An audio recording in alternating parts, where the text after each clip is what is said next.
ಹಸಿರು ಕಾಡಿನ ಮಧ್ಯೆ ಕಣ್ವ ಋಷಿಗಳ ಆಶ್ರಮದಲ್ಲಿ ಒಂದು ಸುಂದರ ಯುವತಿ ಬೆಳೆದಳು. ಅವಳು ಶಕುಂತಲೆ. ಅವಳು ಮೇನಕಾ ಮತ್ತು ವಿಶ್ವಾಮಿತ್ರಲ ಪುತ್ರಿ. ಆದರೆ ಅವಳನ್ನು ಕಣ್ವ ಋಷಿಗಳು ತಮ್ಮ ಮಗಳಂತೆ ಸಾಕಿದರು. ಒಂದು ದಿನ ಹಸ್ತಿನಾಪುರದ ರಾಜ ದುಷ್ಯಂತನು ಬೇಟೆಗೆ ಹೋಗಿ ಆ ಕಾಡಿಗೆ ಬಂದನು. ಅಲ್ಲಿ ಶಕುಂತಲೆಯನ್ನು ಕಂಡ ಕ್ಷಣದಲ್ಲಿ ಅವನು ಅವಳ ಸೌಂದರ್ಯಕ್ಕೆ ಮೋಹಗೊಂಡನು.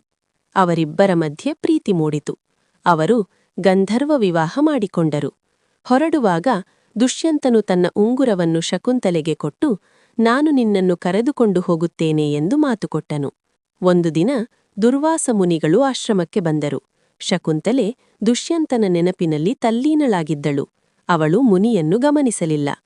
ಕೋಪಗೊಂಡ ದುರ್ವಾಸರು ಶಾಪ ನೀಡಿದರು. ನೀನು ಯಾರನ್ನು ನೆನೆಸುತ್ತಿದ್ದೀಯೋ ಅವನು ನಿನ್ನನ್ನು ಮರೆತು ಬಿಡುತ್ತಾನೆ. ನಂತರ ಕಣ್ವ ಋಷಿಗಳು ಮಧ್ಯಸ್ಥಿಕೆ ವಹಿಸಿದಾಗ ಶಾಪಕ್ಕೆ ಪರಿಹಾರ ನೀಡಲಾಯಿತು. ಒಂದು ಗುರುತು ಕಂಡಾಗ ಅವನು ಮತ್ತೆ ನೆನಪಿಗೆ ತರುತ್ತಾನೆ. ಕಾಲ ಕಳೆಯಿತು. ಶಕುಂತಲೆ ದುಷ್ಯಂತನ ಅರಮನೆಗೆ ಹೋದಳು. ಆದರೆ ದುಷ್ಯಂತನು ಅವಳನ್ನು ಗುರುತಿಸಲಿಲ್ಲ. ಅವಳ ಕೈಯಲ್ಲಿದ್ದ ಉಂಗುರವು ದಾರಿಯಲ್ಲಿ ಕಳೆದುಹೋಯಿತು. ಅವಳು ದುಃಖದಿಂದ ಕಾಡಿಗೆ ಹಿಂತಿರುಗಿದಳು.